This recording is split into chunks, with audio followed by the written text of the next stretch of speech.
What exactly is a boundary? This is such a good question. So I'm going to be answering 4 parts to this in this video. What is a boundary? What happens if you don't learn how to set them? What are a few examples? And then what are some action steps to actually get started with setting boundaries? The first one is, what exactly is a boundary? So a boundary is really like a line in the sand. And the metaphor I like to teach my clients is, think of it like a piece of property. So if there's a big open field and I own part of the property and another person owns another part, if there's no fence, you don't really know what belongs to Karen and what belongs to the other person. The second you put up a fence, you have a boundary. It becomes clear about, okay, this property belongs to me, that property belongs to the other person. And so it's like a line in the sand. So the second question is, what happens in families or organizations if you don't have clear boundaries? If it's that wild field, what happens is it a lot of times creates a culture of anxiety, uncertainty, miscommunication, resentment, because everybody's involved in everybody's life and there's no kind of clear boundaries. You feel like you don't kind of have your personal time.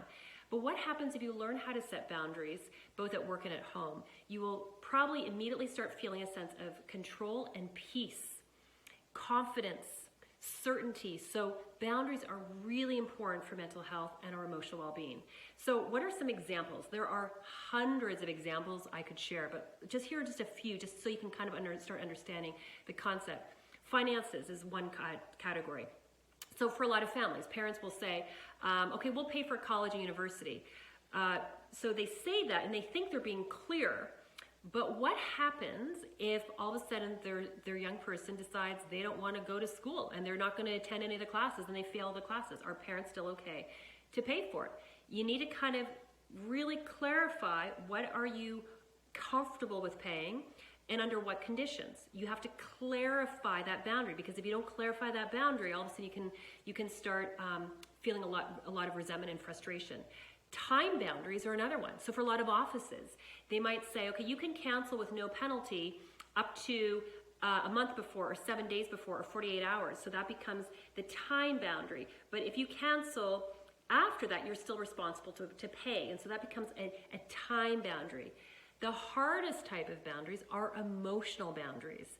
And so thinking back to that metaphor around that wild field, piece of property that has no fence, in a lot of family systems, if there are no emotional boundaries, everybody's involved in everybody's life. Everybody feels responsible for other people. It's a culture and a system of a lot of anxiety. It's like, I feel responsible for you. If you're angry, I'm angry. If you're upset, I'm upset. I feel responsible to fix you and to fix your problems. I feel responsible for your happiness. And it's just this chaotic chaos of what we call an enmeshed system. And that's what happens if you don't learn how to set emotional boundaries. But what happens if you learn how to set an emotional boundary within a family system and an organizational system is, I'm responsible for me, you're responsible for you. I'm responsible for my happiness, you're responsible for your happiness. I'm responsible for me, I'm responsible to you, but not for you. Do you hear the difference?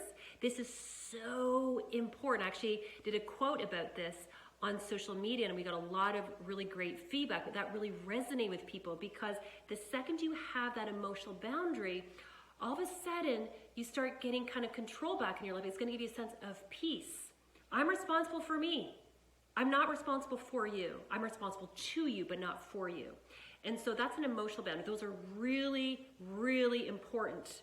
And when you have that, it tends to lower anxiety and increase a sense of peace. So fourth question is, how do you actually start building it? So there's lots of different ways, but one of the first things I'd encourage you to think about is, what are healthy boundaries according to these different topics? What are healthy boundaries as it relates to family systems, finances, time? You know, start kind of going through the different kind of categories. What is a healthy boundary in this category?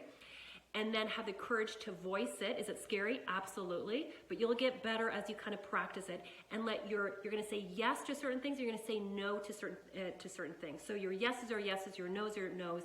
You have clarity on what you're going to do, and that kind of gives you a sense of control and empowerment back. Increases the peace, decreases the anxiety, and a lot of times also improves your relationship as well.